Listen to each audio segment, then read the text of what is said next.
I know several folks in the audience as being Toastmaster officers, but it occurred to me that perhaps the rest of y'all don't really know my upbringing or anything. So tonight I thought I would share a little bit about where I came from and everything, particularly after teasing Frank here about coming from Bedford Falls, New York.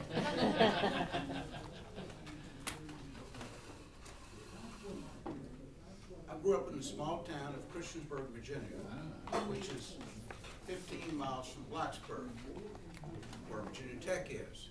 And when folks out of state, I always say, well, it's about 30 miles west of Roanoke.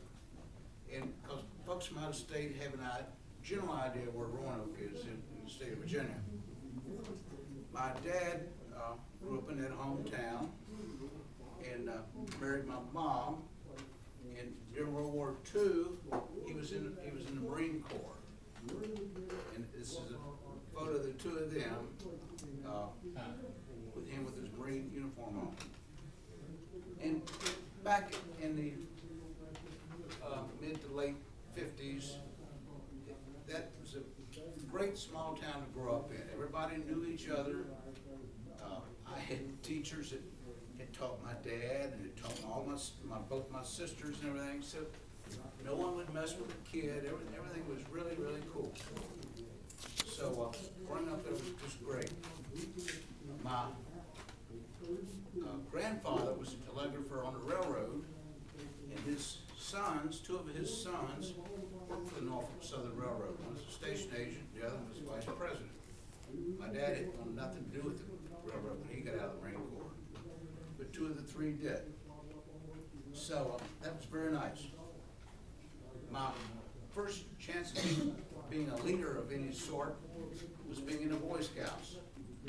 I was a patrol. All right. There you go. And it was a heck of a lot of fun.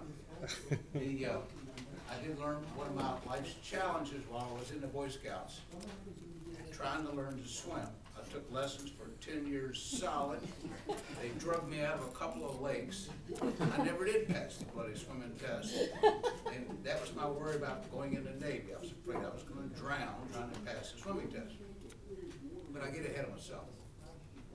So, growing up near Virginia Tech, and as a Boy Scout, we used to usher the football games.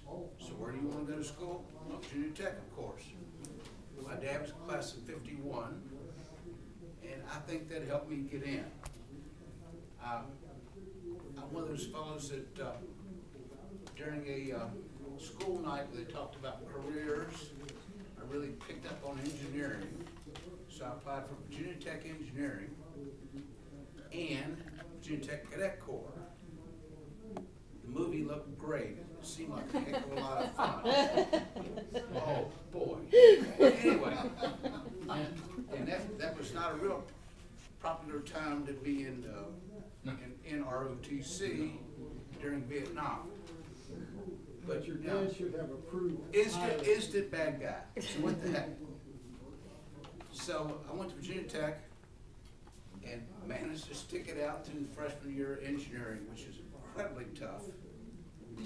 And shine shoes in the process. And while a lot of my buddies got out of engineering at the end of that year, I stuck it in. Back then, Tech had a rule that if you left the cadet corps, you had to leave school for a year, then come back as a student. So that was very tough. So I stuck it out. So I got through ROTC. This is a photo of my senior class in the Squadron R there at Virginia Tech. I'm the one standing next to the dummy. Okay? Color enriched. So I had applied for Navy OCS and did not go in. So I became a civilian overnight. Back then things were very unofficial when it came to placement.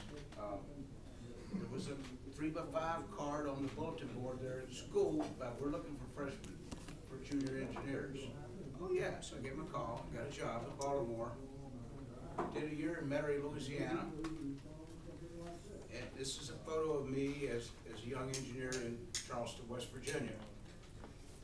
Great job. I was one-man office, French office there in West Virginia for a while.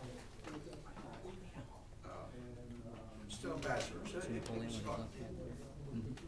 So I've stuck with engineering. I've been in it 30 years plus.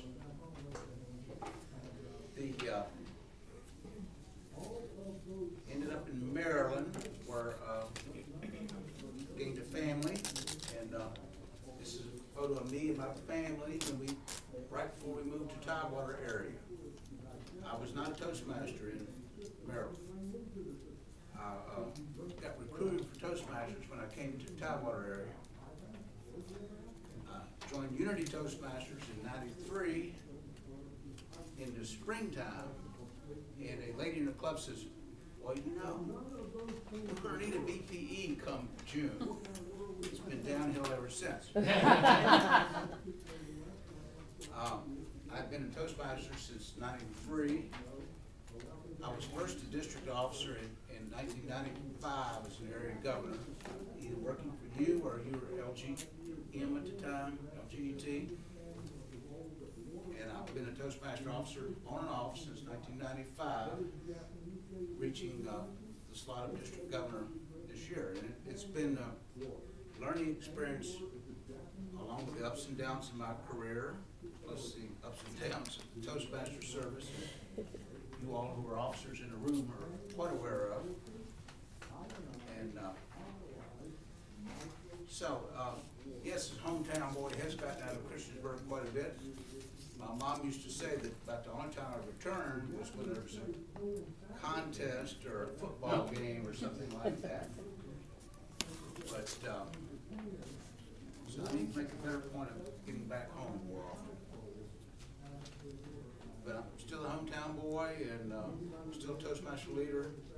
And as Zach brought up, it can be a wonderful life. It's just a matter of being